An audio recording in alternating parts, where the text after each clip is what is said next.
सर्व मंगल मांगल्ये शिवे सर्वार्थ साधिके शरण्ये त्र्यंबके गौरी नारायणी नमोस्तुते। ओम मां महेश्वराभ्या नमः, ओम पार्वते नमः, ओम गौरी शंकराय नमः। प्रिय श्रोताओं, आज सावन मास का पावन समय और उसका तीसरा मंगलवार, ये दिन मां मंगला गौरी की उपासना, श्रद्धा और सौभाग्य की सिद्धि का अनुपम अवसर है। आज के दिन व्रती महिलाएं मां गौरी की पूजा करके अखंड सौभाग्य, वैवाहिक सुख, समृद्धि और संतान सौभाग्य की कामना करती मां मंगला गौरी शिववार मांग में विराजमान शक्ति है, जिनकी कृपा से जीवन में मंगल ही मंगल होता है। और आप सभी को तीसरे मंगला गौरी व्रत की हार्दिक शुभकामनाएं। प्रिय श्रोताओं, आज हम इस व्रत की कथा स्तोत्र के माध्यम से मां मंगला गौरी के अनंत गुणों और व्रत के प्रभाव को जानेंगे। श्रवण मात्र से पापों का नाश करने वाली इस कथा में आस्था है, तप है और दिव्य प्रेरणा भी। आज कथा श्रवण के साथ साथ हम मां गौरी से विशेष कृपा की याचना करेंगे। पूजन से पहले हम मां गौरी का ध्यान करें और उनसे प्रार्थना करें कि यह कथा हमारे जीवन को आलोकित कर दें और हमारे भाव सच्चे मन से उनके चरणों में अर्पित हो जाएं। हे मां मंगला गौरी, आप अखंड सौभाग्य की धात्री हैं, भक्तों के मन की बात जानने वाली करुणामयी मां हैं। आज हम आपके पावन व्रत की कथा श्रवण करने जा रहे हैं। करके हमारे मन को एकाग्र कीजिए, श्रद्धा को दृढ़ कीजिए, कथा के प्रत्येक शब्द को आत्मा में उतरने वाला बना दीजिए। हे मां, जिस प्रकार आपने अपने तप, संयम और विश्वास से स्वयं महादेव को पाया, वैसे ही हम भी आपकी कथा से जीवन का मार्गदर्शन प्राप्त करें। आपके व्रत की महिमा हम समझ सकें, आपके आदर्श को अपने जीवन में उतार सकें, ऐसा सत्संकल्प हमें प्रदान करें। हे गौरी माता, हमारी वाणी में हो, श्रवण में श्रद्धा हो, मन में शांति हो और आत्मा में आपके चरणों की भक्ति हो। यदि कथा में कोई त्रुटि हो, भाव अधूरी हो, शब्दों में कोई दोष हो, तो अपनी कृपा से क्षमा करें और हमें पर रखें। जय जय मंगला गौरी माता, जय गौरी शंकरायण महाकथा। श्रवण से पहले जान लेते हैं आज के पंचांग के बारे में। आज दिनांक है 18 अगस्त और आज श्रावण मास के शुक्ल पक्ष की षष्ठी तिथि है कि कल यानी 17 अगस्त सोमवार की शाम 5:01 से प्रारंभ हुई है और आज की शाम 5:51 पर समाप्त होगी। और आज ब्रह्म मुहूर्त सुबह 4:50 से लेकर 5:35 तक रहेगा। सूर्योदय का समय सुबह 6:08 पर और सूर्यास्त का समय शाम 6:53 पर। इसके अलावा आज राहु काल दोपहर 3:53 से 5:30 बजे तक रहेगा।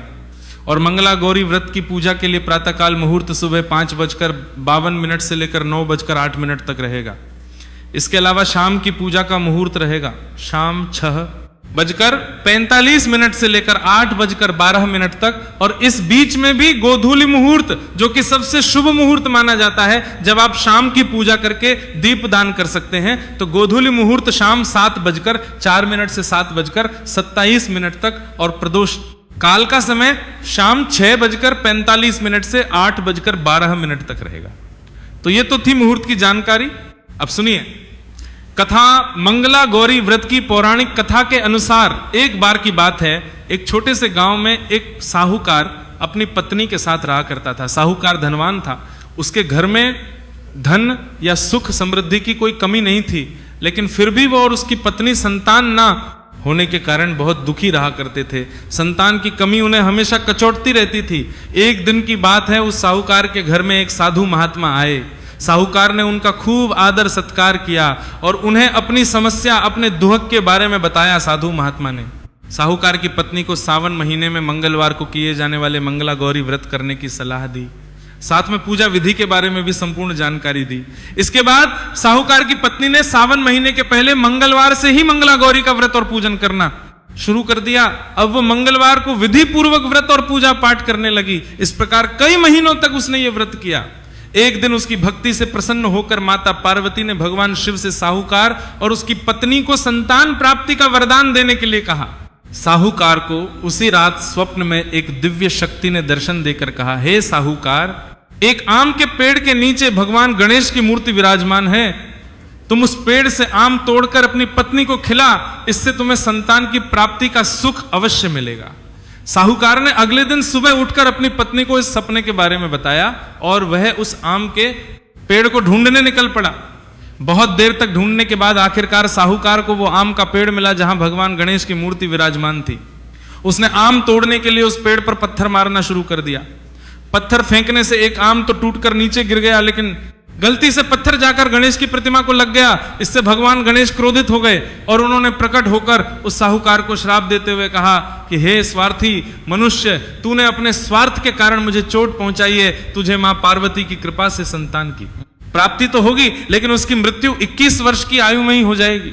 ये सुनकर साहूकार बहुत घबरा गया और वो वापस घर चला गया। उसने वो फल अपनी पत्नी को खिला दिया, लेकिन किसी को भी इस घटना के नहीं बताया। कुछ दिन बाद भगवान शिव और माता पार्वती के आशीर्वाद से साहूकार और उसकी पत्नी को पुत्र की प्राप्ति हुई, जिससे उन माता पार्वती भार के दार की अवर में प्राप्ति हुई। इसको सभी हमका पार्वती प्राप्ति की सभी दोनों के जीवन में खुशियों का ठिकाना नहीं रहा, लेकिन साथ ही साहूकार इस बात से भी मन ही मन चिंतित था कि उसका पुत्र अल्पायु हो गया। देखते देखते समय बीतने पर वो बालक 20 वर्ष का हो गया और व्यापार में अपने पिता का हाथ बटाने लगा। एक दिन घर लौटते समय साहूकार पेड़ की छांव में तालाब किनारे बैठकर अपने पुत्र के साथ भोजन करने लगा। तभी वहां पर कमला और मंगला नामक 2 कन्याएं कपड़े धोने के लिए आईं और कपड़े धोते हुए आपस में बात करने लगी। कमला ने मंगला से कहा कि बहन, मैंने इस सावन मास में प्रत्येक मंगलवार को मंगला गौरी व्रत रखने का निश्चय किया है। तुम भी मां पार्वती को समर्पित ये व्रत अवश्य करना, इससे माता पार्वती प्रसन्न होती है और उनकी कृपा दृष्टि भी अपने भक्तों पर बनी रहती है। इस व्रत को करने मनोवांछित वर और अखंड सौभाग्य की प्राप्ति भी होती है। कमला की बात सुनकर मंगला भी इस व्रत को करने के लिए तैयार हो गई। दूसरी ओर साहूकार ने उन दोनों कन्याओं के बीच की बात को पूरा सुन लिया और अपने मन में यह सोचा कि यह कन्या मंगला गौरी व्रत करती है, इससे इसे अखंड सौभाग्य की प्राप्ति होगी, तब तो ये मेरे पुत्र के लिए योग्य वधू साबित होगी। ऐसा सोचकर वह उन दोनों के विवाह का प्रस्ताव कन्या के पिता के पास लेकर साहूकार के गांव में प्रतिष्ठा और मान होने के कारण कमला के पिता अपनी पुत्री का विवाह साहूकार के लड़के से करवा देते हैं। विवाह के बाद भी कमला विधि पूर्वक मंगला गौरी का व्रत रखना जारी रखती है। उसकी इस भक्ति भाव से प्रसन्न होकर एक दिन माता पार्वती उसे स्वप्न में दर्शन देती हैं और कहती हैं, बेटी, मैं तुम्हारी भक्ति से अत्यंत प्रसन्न हूं, इसलिए तुम्हें अखंड सौभाग्य का वरदान देती हूं, लेकिन तुम्हारा पति अल्पायु है, इसलिए अगले मंगलवार के दिन एक सांप तुम्हारे पति के प्राण लेने आएगा। तुम उसके लिए एक प्याले में मीठा दूध रख देना, उसके पास एक खाली मटका भी रख देना। सांप दूध पीकर उस मटके में चला जाएगा, तब तुम उस मटके को ऊपर से कपड़े से ढक देना। अगले मंगलवार को कमला ने माता पार्वती की बात मानकर एक प्याले में मीठा दूध रख दिया और पास में एक मटकी भी रख दी। सांप ने आकर दूध पिया और मटके में जाकर बैठ गया ने उस मटके पर कपड़ा बांधकर उसे जंगल में रख दिया। माता पार्वती की कृपा से कमला के पति के प्राण बच गए। इस प्रकार मंगला गौरी व्रत के पुण्य फल से साहूकार का वह पुत्र श्राप मुक्त हो गया। जब कमला ने घर में सबको इस चमत्कारी व्रत के बारे में बताया, तब सभी आश्चर्यचकित रह गए। उसके बाद साहूकार और उसकी पत्नी ने अपने पुत्र और पुत्र वधू को आशीर्वाद दिया और फिर पूरा परिवार सुख से जीवन बिताने लगा। अब सुनिए मंगला व्रत की दूसरी कथा। एक बार एक गांव में एक बूढ़ी माई रहा करती थी। बूढ़ी माई का एक बेटा था जिसका नाम था भोला। उसकी पत्नी रूपा थी। भोला अपनी मां का बहुत ख्याल रखता था। बहू भी बहुत सीधी थी, लेकिन बूढ़ी माई दिन रात अपनी सीधी साधी बहू से झगड़ा किया करती थी। एक दिन बूढ़ी माई ने घर आकर बताया कि बहू सुन, मैं शिव जी के मंदिर से आ रही हूं। वो सब बात कर रहे थे कि अगर सावन के सोमवार का व्रत करके अगले दिन मंगलवार को मंगला गौरी व्रत किया जाए तो भोले बाबा और मां पार्वती की कृपा से तुझे बेटा हो सकता है। तब रूपा कहने लगी, मां जी, लेकिन मैं तो केवल सोमवार का व्रत करती हूं। ठीक है, अब आप कह रही हैं तो मैं इस बार दोनों व्रत करूंगी। बूढ़ी माई ने तो केवल अपनी बहू को परेशान और भूखा रखने के लिए ही सब कहा था। बूढ़ी माई ने इसके बाद अपनी बहू से और कहा कि बेटा, ऐसे व्रत नहीं करना है, दोनों दिन कुएं से 7 घड़े पानी शिवलिंग पर चढ़ाना है। रूपा ने यह सुना तो परेशान हो गई, कहने लगी, मां जी, मैंने तो ये सब किसी को नहीं देखा। बूढ़ी माई को गुस्सा आ गया, कहने लगी, तो मैं क्या झूठ बोल रही हूं, ये तो केवल संतान प्राप्ति का उपाय है जो तुझे ही करना पड़ेगा। सास की बात सुनकर रूपा चुप हो गई, क्योंकि अब उसके लिए कुछ और करना बाकी ही नहीं था। कुछ दिनों के बाद सावन का पवित्र मास शुरू हो गया। रूपा ने पहले सोमवार को पूजा पाठ करके व्रत शुरू किया और 7 घड़े पानी कुएं से भरकर शिवलिंग पर चढ़ा दिया। कुआं मंदिर से बहुत दूर था, इसलिए उसे लाने में बहुत देर लग गई। ये सब करने में शाम को जब रूपा वापस आई तो देखा उसका पति भोला बहुत गुस्से में घर के बाहर बैठा है। रूपा के पूछने पर उसने गुस्से में कहा कि कहां चली गई थी, इतनी देर लगती है जल चढ़ाने में, घर में मेरी मां भूखी बैठी है, और तू घूम घूम कर पूरा गांव देख रही है। ऐसा कहकर भोला ने रूपा को खूब मारा। रूपा मार खाकर बिना कुछ खाए सो गई। अगले दिन उसकी सास कहने लगी, बहू आज तुझे फिर से जल चढ़ाने जाना है। ये सुनकर रूपा ने कहा, माँ जी मैंने कल से कुछ खा ही है और इनकी मार से मेरा पूरा शरीर दुख रहा है, आज मैं पानी का कलश कैसे उठा पाऊंगी। सुनकर बुढ़िया ने कहा, कुछ भी कर लेकिन ये तो तुझे करना ही पड़ेगा। रूपा पूजा करने चल पड़ी। मंदिर में पूजा करने के बाद वह कुएं पर आई और बड़ी मुश्किल से उसने पहला कलश भरा और चल दी, लेकिन कुछ ही दूरी चलने पर वह गिर पड़ी। उसका मटका भी टूट गया। रूपा एक पेड़ के नीचे बैठकर रोने लगी। तभी वहां पर एक साध्वी आई और कहा कि बेटी हो रही है। रूपा ने रोते हुए सारी बात बता दी। वह साध्वी और कोई नहीं बल्कि स्वयं माता पार्वती थी। उन्होंने कहा कि बेटी तू एक काम कर, एक लोटा जल का ले और उसमें 7 बार थोड़ा थोड़ा शिवलिंग पर चढ़ा देना और घर जाकर अपनी सास से कहना मैंने जल चढ़ा दिया। रूपा कहने लगी, माँ जी लेकिन ये तो झूठ होगा और मेरा मटका भी तो टूट गया। तब वो साध्वी कहने लगी, ये ले लोटा, इसमें जल भरकर चढ़ा दे और इसे घर जाना लेकिन छुपा कर रख देना। रूपा ने ऐसा ही किया। दोपहर को ही वह घर पहुंच गई। बूढ़ी माई के पूछने पर उसने वही बता दिया जो साध्वी जी ने बताया था। शाम को मां मंगला गौरी की पूजा करके उसने उपवास पूरा किया। इस तरह 2 मंगला गौरी व्रत पूरे हो गए। लेकिन जब तीसरे व्रत की बारी आई तो बूढ़ी माई चुपचाप रूपा के पीछे गई और उसने सब कुछ सच सच देख लिया। बूढ़ी माई ने घर आकर अपने बेटे को सारा हाल बता दिया। भोला ने फिर से रूपा को मारने के लिए जैसे ही हाथ उठाया, वहां पर मां पार्वती प्रकट हो गई और उन्होंने कहा, रुक जा भोला। ये सुनकर भोला रुक गया। बूढ़ी माई मां पार्वती के पैरों में गिर गई। भोला भी अपनी गलतियों के लिए माफी मांगने लगा। तब माता पार्वती ने कहा कि माफी मांगनी है तो इससे मांग जो तेरे और तेरी मां के अत्याचार सहकर भी पत्नी धर्म निभा रही है। तब भोला ने रूपा से माफी मांगी। बूढ़ी माई ने कहा, बेटी मुझे माफ कर दे, तुझे परेशान करने के मैंने ये सब कुछ कहा था।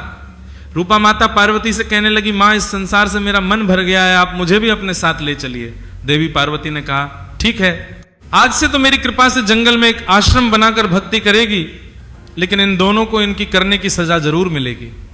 रूपा ने कहा, मां इन्हें माफ कर दीजिए। ये सुनकर माता पार्वती ने कहा कि आज तुम्हारी बहू के कारण तुम्हें जीवन दान मिला है, जाओ इस लोटे को रख लो, तुम्हारे परिवार में कभी धन की कमी नहीं होगी, लेकिन मैं अपनी बेटी को साथ लेकर जा रही हूं। तब मां और बेटे दोनों एक बार फिर से माता पार्वती के चरणों में गिरकर विनती करने लगे और उनसे क्षमा मांगने लगे। कहने लगे कि आप रूपा को साथ लेकर मत जाइए। माता पार्वती को उन पर दया आ गई।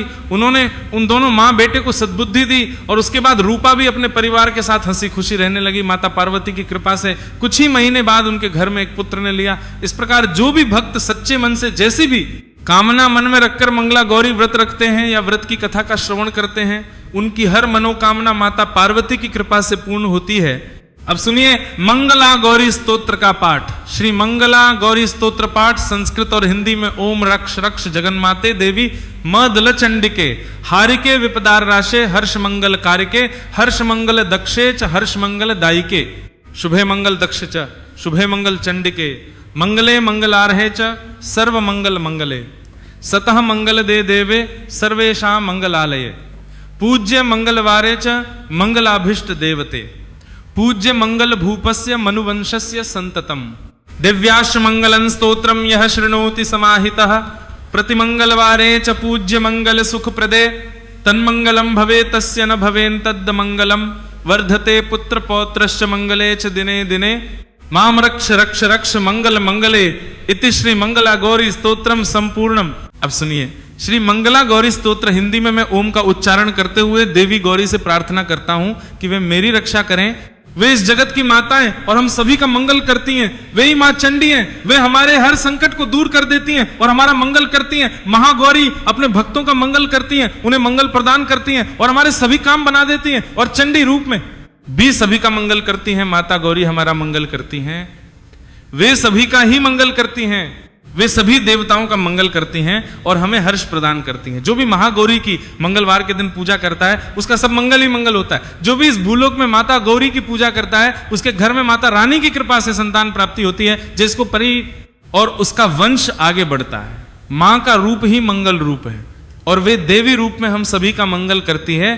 वे इस संपूर्ण विश्व का मंगल करती है और हमारे सभी काम बना देती है। जो भी भक्त गण देवी मां के इस मंगला गौरी स्तोत्र का पाठ करता है अथवा सुनता है और मां गौरी का ध्यान करता है और जो मंगलवार के दिन उनकी पूजा करता है, मां गौरी उसका मंगल कर उसे सुख प्रदान करती है। जो भी भक्तगण अपना तन मन पवित्र कर और अपने घर को शुद्ध कर मंगला गौरी स्तोत्र पाठ करता है, उसे माता रानी की कृपा से पुत्र की प्राप्ति होती है और हर दिन उसका मंगल ही मंगल होता है। हे मंगला गौरी, अब आप मेरी रक्षा कीजिए और मेरा उद्धार कर दीजिए। सभी प्रेम से बोलिए मंगला गौरी माता की जय। अब इस मंगल अवसर पर हम मंगला गौरी माता की व्रत कथा, पूजन और स्तुति का समापन कर रहे हैं। हे मां, आपने हमें आज ये सौभाग्य प्रदान किया कि हम आपके चरणों में भक्ति भाव से उपस्थित हो सके।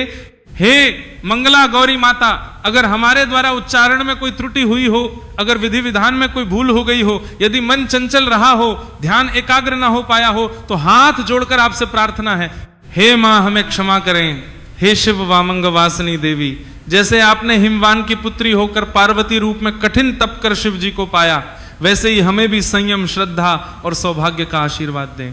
हमारी पूजा को स्वीकार कर हमारे जीवन को सुख, शांति और मंगल से भर दें। हे मां गौरी, आपके चरणों में बारंबार प्रणाम है। प्रेम से बोलिए मंगला गौरी माता की जय।